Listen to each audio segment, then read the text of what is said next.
Good afternoon. As you are able, please stand for the invocation by Reverend Dr. Thomas Costa and remain standing.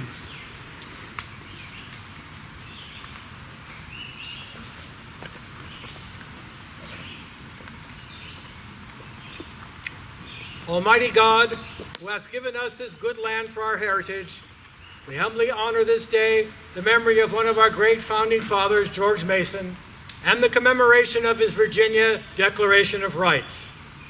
Following his faithful example, may our land be blessed with honorable industry, sound learning, and good manners.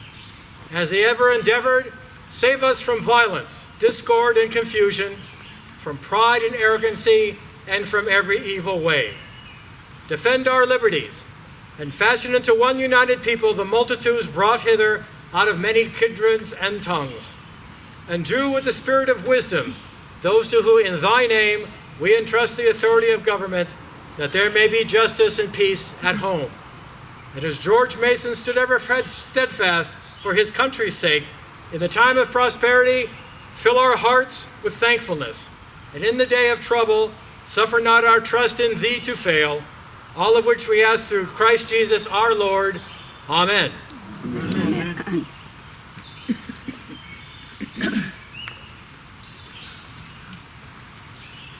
Color Guard Commander, please advance the colors. Carry arms. Mark time, march! Forward, march!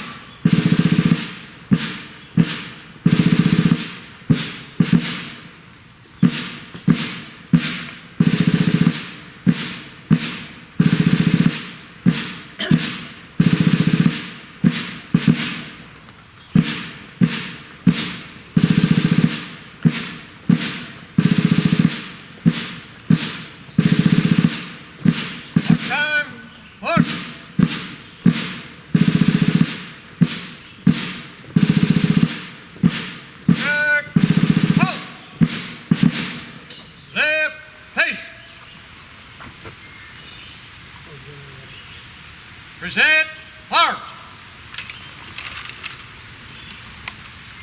Please join in as the Washington Tattoo and the fifes and drums of the 22nd Battalion Greycoats plays the national anthem. Fife up.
I now invite compatriot John Harvin to lead us in the Pledge of Allegiance.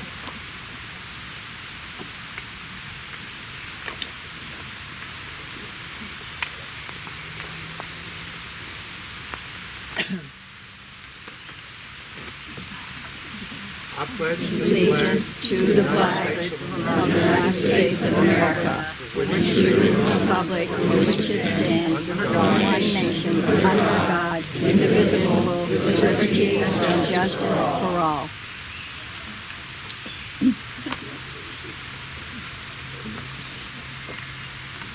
Post the colors. Art. Post the colors.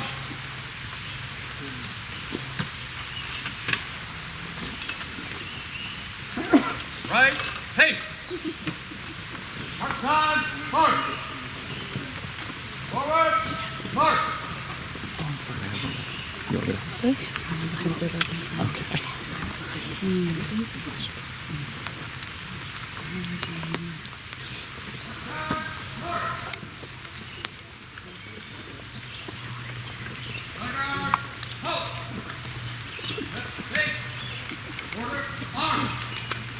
now invite compatriot Ralph Lewis to lead us in the SAR pledge found on the back of your program.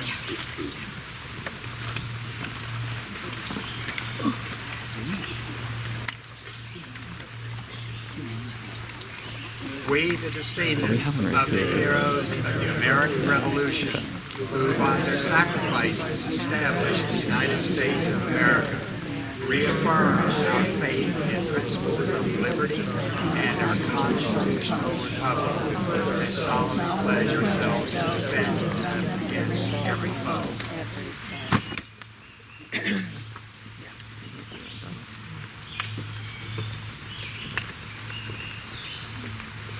Ladies and gentlemen, please be seated.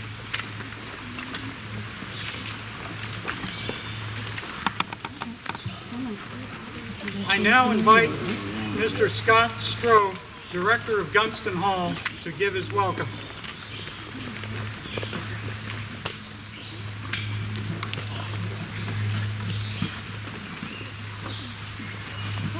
Greetings and welcome to George Mason's Gunston Hall. It is fabulous to have you all here today.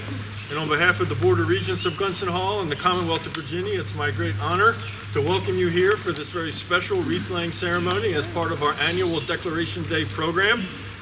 This particular opportunity to spend this special time and remember George as part of this ceremony really adds a significant amount to this day. And we're most appreciative of the Sons of American Revolution and all of you for being here and for making this day even more memorable. Thank you very much. Enjoy the rest of your time here at Gunston Hall, and we appreciate all your support. Thank you.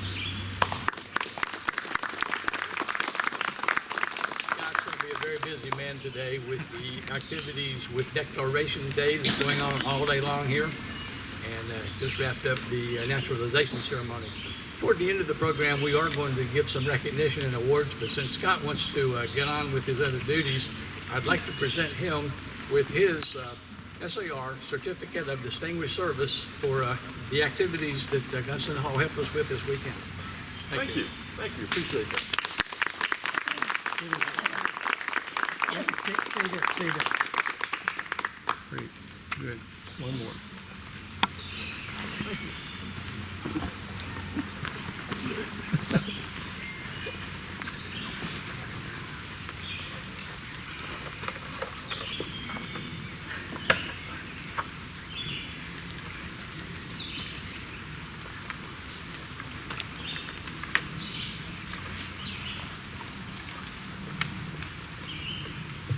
Most of our VIPs here today are going to give welcomes, so I'm not going to introduce them separately at this time. However, I would like to recognize two special individuals. The first is Mike Elston. Mike is a past president of his chapter, a past state president, and current Chancellor General of the National SAR. But more importantly, he is the holder of the Minuteman Award, which is the highest award the SAR bestows on our members, keeping in mind that we have about 35,000 living active members, and we only get 6 of these awards per year, and he is one of the recipients. Secondly, I'd like to introduce Pete Davenport. Pete's also a past state president, past chapter president, and the immediate past, Chancellor General, and he is also a holder of the Minuteman Award. Again, my name is Ken Morris, and I'm the immediate past president of the George Mason chapter, Virginia Society, Sons of the American Revolution. I'm the co-host for this event, along with the Reverend Dr. Eugene Thomas, who is also our state chaplain, and he's on duty down in Roanoke, Virginia, with another SAR activity today, and can't be with us. As we prepare for the 250th anniversary of the signing of the Declaration of Independence on July 4th, 1776, our nation, most states, especially the 13 original colonies, the SAR, the DAR, the CAR, and most lineage societies have formed 250 anniversary committees. These committees are challenged to plan and execute events that will honor persons, places, battles, and events that took place from the Battle of Lexington and Concord in 1775 to the signing of the Treaty of Paris in 1783. Last year, during his term as Virginia Society president, Jeff Thomas challenged all 30 Virginia chapters to plan and execute a signature event that would honor persons, places, battles, or events that took place in their respective areas. Well, the George Mason chapter is predominantly an Arlington County chapter. We didn't have any battles in Arlington County. We didn't have any Patrick Henrys saying, "Give me liberty" or "Give me that." But we do have a chapter named after George Mason. And George Mason lived right here at Gunston Hall and is buried right here behind me. It was George Mason who authored the Virginia Declaration of Rights that was adopted by the Virginia Constitutional Convention in Williamsburg, Virginia on June 12, 1776. This document influenced a number of later documents, including the U.S. Declaration of Independence in 1776 and the U.S. Bill of Rights in 1789. So it is the 246th anniversary of George Mason's Virginia Declaration of Rights that we honor here today. We thank you all for your participation and attendance. God bless George Mason. God bless our armed forces and our veterans. God bless our first responders. And God bless America.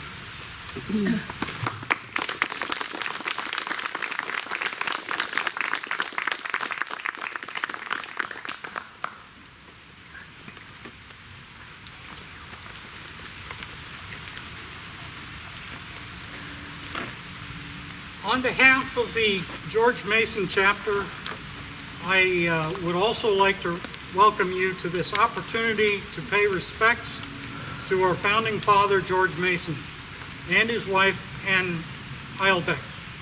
I admit to feeling a certain kinship with our chapter's namesake. As we learned, he was neither as elegant as General Washington, nor as organized for posterity as Washington, Jefferson, or some of the other founding fathers, but as you will hear, worked masterfully behind the scenes to assemble content based on consensus that formed a foundation for our Declaration of Independence less than a month later. That's making a difference, and I'm proud to be in his presence. I now invite compatriot Dr. Bill Graff, the second Vice President of the Virginia Society, Sons of the American Revolution, to give his welcome.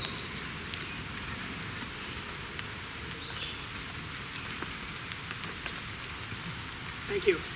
On behalf of President Bruce Myers, the 30 chapters and over 2,000 members of the Virginia Society, Sons of the American Revolution, I bring greetings. It's a pleasure to be here at this commemoration of George Mason, a firm believer in the rights of man who demonstrated that not only in Virginia, but at the Constitutional Convention and the ratification process. Again, thank you.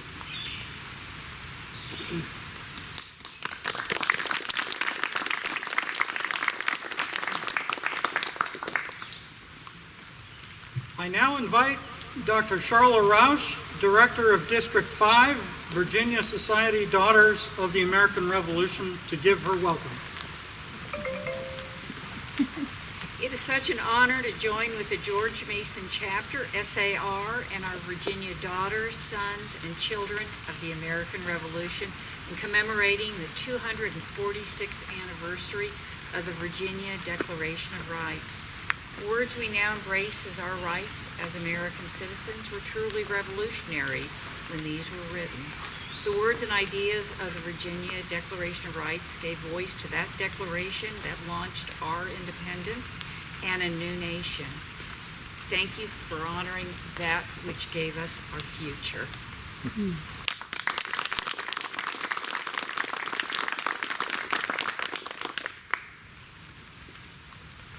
I now invite Will Elston, President of the Virginia Society, children of the American Revolution, to give his welcome.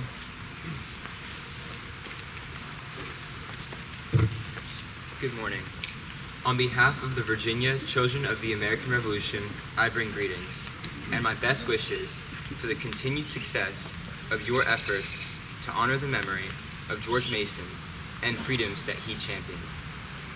As a lifelong member of Public Church, the church that the Mason family attended, I've always felt a personal connection to this place. This year, the Virginia CAR is commemorating some of the lesser-known patriots of the Revolution by telling their stories and by designating them as patriots of the Round Table. But George Mason is not a lesser-known patriot, and the Virginia Declaration of Rights is one of the sturdy pillars on which our democratic republic is built. It is right to remember his work here today. Thank you for inviting me and my senior to participate in the commemoration of this important anniversary. Thank you.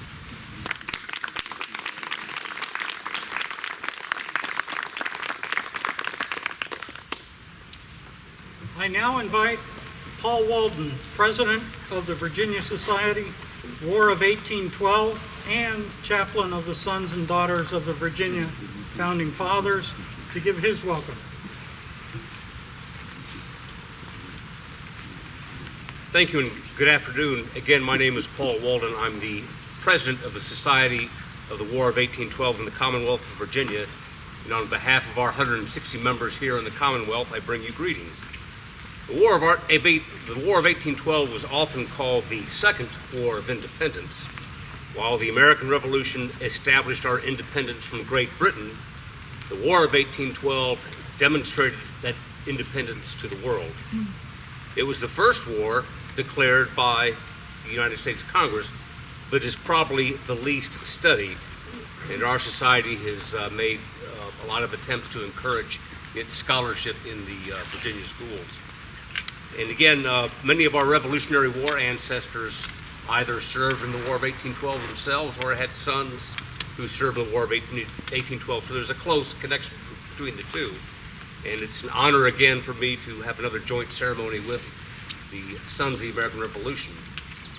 And also, dually, I am the Chaplain General of the Sons and Daughters of Virginia Founding Fathers. We're a relatively new society comprised of members who are descended from the early colonists who arrived in Virginia prior to 1700. And George Mason, in fact, was a great-grandson of one of those early colonists. So it's an honor to be here. It's an honor to represent both societies, and thank you for inviting me.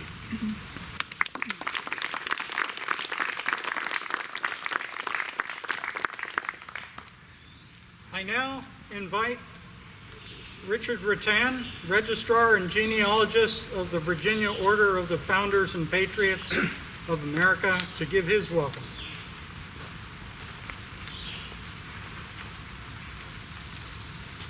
Yeah, good afternoon and greetings from the Virginia Society of the Order of the Founders and Patriots of America as we celebrate the achievements of one of the great patriots and founding fathers of our country, George Mason.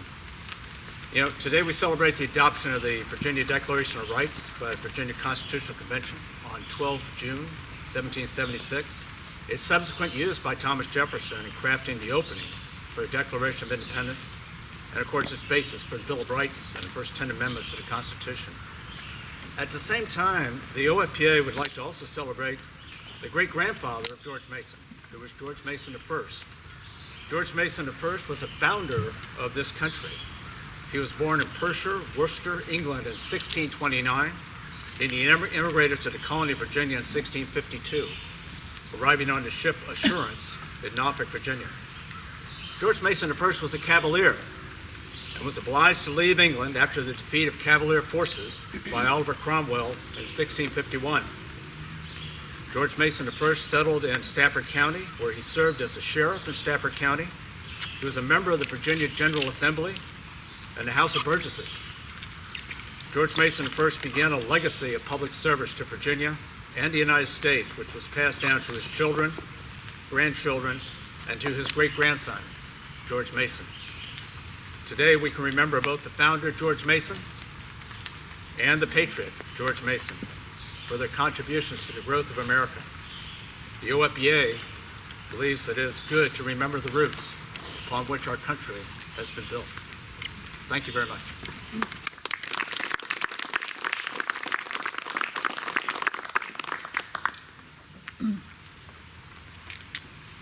I now invite Eugenia McGroarty, Second Vice President of the Eliza Monroe Chapter of the United States Daughters of the War of 1812, to give her welcome.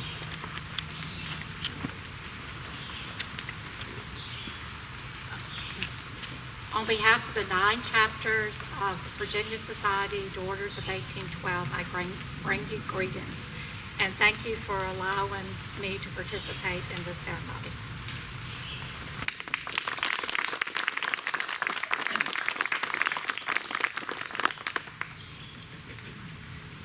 We will now have a musical presentation by the Washington Tattoo Fife and Drum Corps.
Thank you, members of the Washington Tattoo.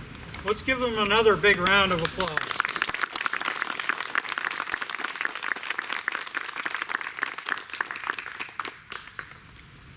Our original guest speaker, compatriot Edwin Fountain, is ill, and compatriot Keese will provide his overview of the Virginia Declaration of Rights.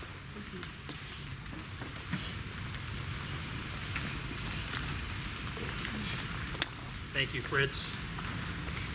As he mentioned, Edwin Fontaine did the scholarship to prepare this speech, which I'm privileged to read. It may be the longest speech of the day, but at least it's not as long as my pastor's sermons. The Virginia Declaration of Rights, principally authored by George Mason, was adopted by a Virginia Constitutional Convention in Williamsburg on June 12, 1776, 3 weeks before adoption of the Declaration of Independence in Philadelphia. While the Declaration served as the foundation for the later Bill of Rights, key articles of the Virginia Declaration also made their way into the Declaration that Jefferson was drafting, while other articles anticipated provisions found in the 1787 Constitution. 10 articles of the Declaration were initially drafted by Mason in late May 1776. Others were added in committee. Mason drew heavily on the English Bill of Rights of 1689 and the writings of John Locke. The committee reported its draft declaration to the Virginia Convention on June 1. The draft was reported in newspapers in Virginia, Maryland, and Pennsylvania over the next few weeks. Jefferson clearly had a draft of the Virginia Declaration before him when he wrote the Declaration of Independence, as evidenced by the strikingly familiar words in Article 1. All men are by nature equally free and independent and have certain inherent rights, namely the enjoyment of life and liberty, with the means of acquiring and possessing property and pursuing and obtaining happiness and safety. Similarly, Article 2's statement that all power is vested in and consequently derived from the people mirrors Jefferson's formulation that governments derive their just powers from the consent of the governed. And Article 3's assertion that whenever any government shall be found inadequate or contrary to these purposes, a majority of the community has a right to reform, alter, or abolish it, is echoed in Jefferson's pronouncement that whenever any form of government becomes destructive of these ends, it is the right of the people to alter or abolish it. The Virginia Declaration had an equal influence on James Madison, who was a delegate to the Virginia Convention that adopted it. A number of rights found in the Bill of Rights are directly anticipated in the Virginia Declaration, including rights of the accused to a speedy trial by jury and to confront the witnesses against him, protections against wrongful search and seizure, self-incrimination and cruel and unusual punishments, the right to a civil jury trial, freedom of religion, and the first ever codification of the right to a free press. And while the Virginia Declaration does not assert a right to bear arms, it does, like the Second Amendment, extol the virtue of a well-regulated militia. The Virginia Declaration was more than a statement of rights, however, for it set forth a number of principles of political philosophy that ultimately appeared in the Constitution. Most fundamentally, it declared that the people have the right to choose their own form of government, a principle found in the opening words of the Constitution, "We the people," and that laws cannot be suspended without the consent of the people. The Declaration also anticipated the Constitution in prescribing the separation of powers into the executive, legislature, and judiciary. Its endorsement of term limits for the two branches were eventually recognized by the 22nd Amendment in 1951, at least with respect to the presidency. The Virginia Declaration also precedes the Constitution in decrying hereditary or privileged political classes, akin to the British House of Lords. The Virginia Declaration called for free election of representatives with the right of suffrage extending to all men. However, the document's statement that inherent rights pertain to all men when they enter into a state of society was understood to exclude enslaved peoples, as they were not considered part of civil society at the time. The same convention that adopted the Virginia Declaration also framed and adopted the Virginia Constitution on June 29, 1776. This document also influenced Jefferson's Declaration and the U.S. Constitution. Not surprisingly, as four members of the Virginia Convention, Madison, Mason, John Blair, and Edmund Randolph, represented Virginia at the Constitutional Convention in 1787. Like the Declaration of Independence, the first and longest section of the Virginia Constitution enumerates a series of indictments against King George. The document again precedes the Constitution in establishing a bicameral legislature and setting forth rules for the election, appointment, or removal of executive and judicial officers. And the Virginia Constitution laid the foundation for the Northwest Ordinance passed by Congress in 1787 by seeding and anticipating the creation of new states in western territories claimed by Virginia. As a companion document to the Virginia Constitution, the Declaration can be considered the first modern constitutional protection of individual rights, and its influence has extended far and wide. A version of the Declaration exists within the Virginia Constitution to this day. It influenced the Marquis de Lafayette when he drafted the French Declaration of the Rights of Man in 1789. And it was cited by Virginia's western counties as a justification for rejecting Virginia's secession before the Civil War. They argued that Virginia's ordination of secession had not been approved by a referendum as required under the Declaration of Rights. we Virginians know the legacy of George Mason, the principal author of these two foundational documents.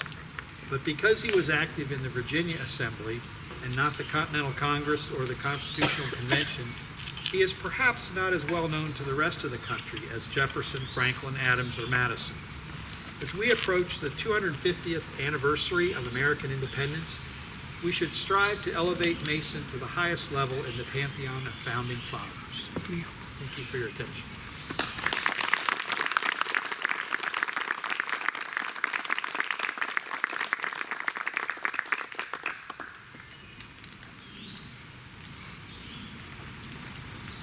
We will now have readers from the George Mason chapter present the 16 articles of the Virginia Declarations of Rights.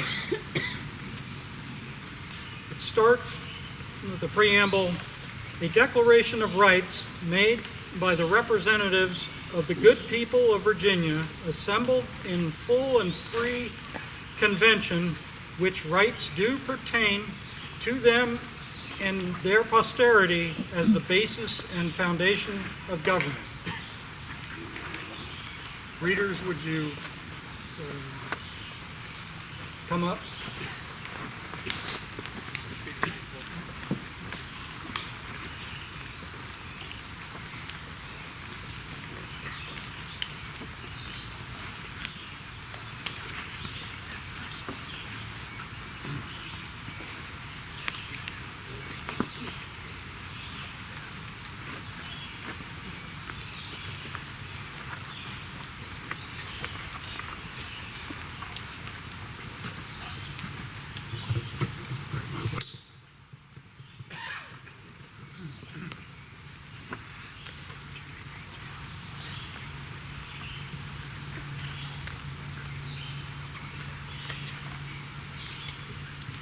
Section 1, that all men are by nature equally free and independent and have certain inherent rights of which, when they enter into a state of society, they cannot, by any compact, deprive or divest their posterity, namely the enjoyment of life and liberty, and with the means of acquiring and possessing property, in pursuing and obtaining happiness and safety.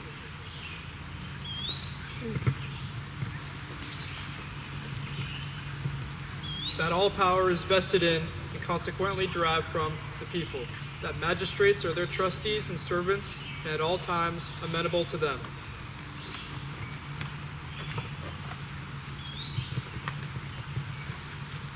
That government is, or ought to be, instituted for the common benefit, protection, and security of the people, nation, or community, of all the various modes and forms of government, that is best which is capable of producing the greatest degree of happiness and safety, and is most effectually secured against the danger of maladministration, and that when any government shall be found inadequate or contrary to these purposes, a majority of the community has an indubitable, inalienable, and indefeasible right to reform, alter, or abolish it, in such manner as shall be judged most conducive to the public weal. Section 4.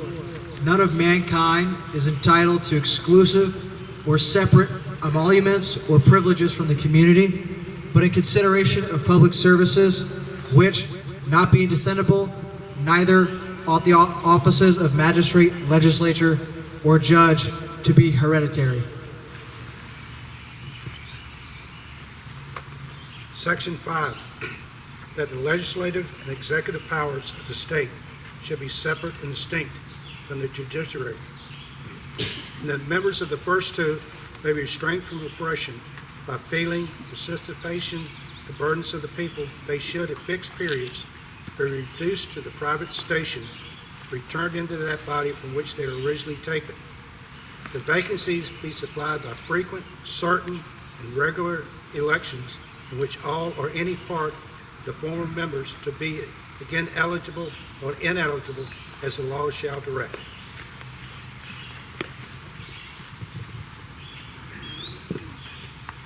Section 6, the election of members to serve as representatives of the people in assembly ought to be free, and that all men having significant evidence of permanent common interest with and attachment to the community have the right of suffrage and cannot be taxed or deprived of their property for public uses without their own consent, or that their representatives so elected, nor bound by any law to which they have not, in like manner, assented to for the public good.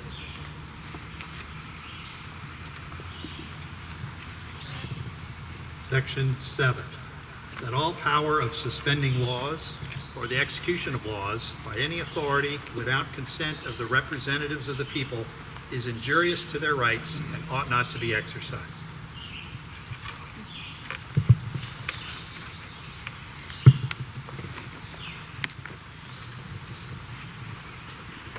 Section 8, that in all capital or criminal prosecutions, a man has a right to demand the cause and nature of his accusation, to be confronted with the accusers and witnesses, to call for evidence in his favor, and to speedy trial by an impartial jury of 12 men of his vicinage, without whose unanimous consent he cannot be found guilty. Nor can he be compelled to give evidence against himself, that no man be deprived of his liberty except by the law of the land or the judgment of his peers.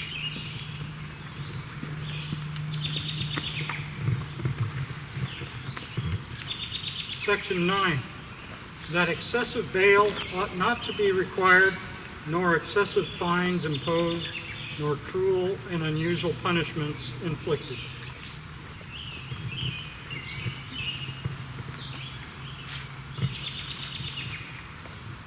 The general warrants whereby an officer or messenger may be commanded to search suspected places without evidence of a fact committed, or to seize any person or persons not named, or whose offense is not particularly described and supported by evidence, are grievous and oppressive and ought to be not granted.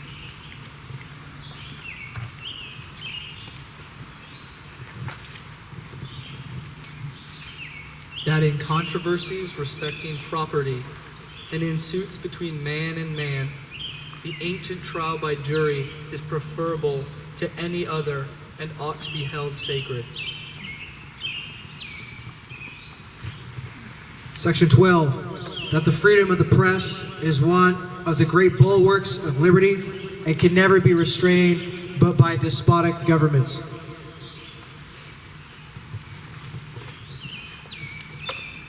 Section 13, that a well-regulated militia composed of the body of the people, trained to arms and is proper, natural, and safe defense of a free state, that standing armies in time of peace should be avoided as dangerous to liberty, and that in all cases the military should be under strict subordination to the governed by the civil power.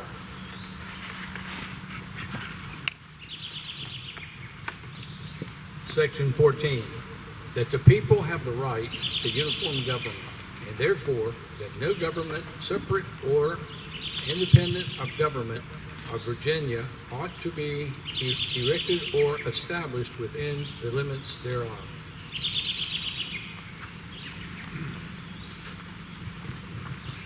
Section 15, that no free government or the blessings of liberty can be preserved to any people but by a firm adherence to justice, moderation, temperance, frugality, and virtue, and by frequent recurrence to fundamental principles.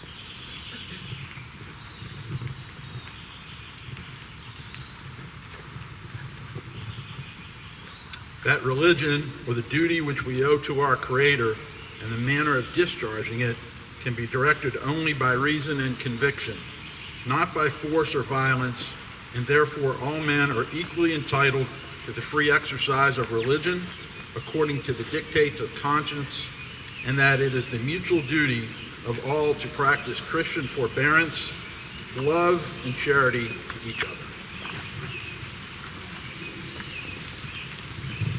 Thank you, readers. Can we give them a big round of applause?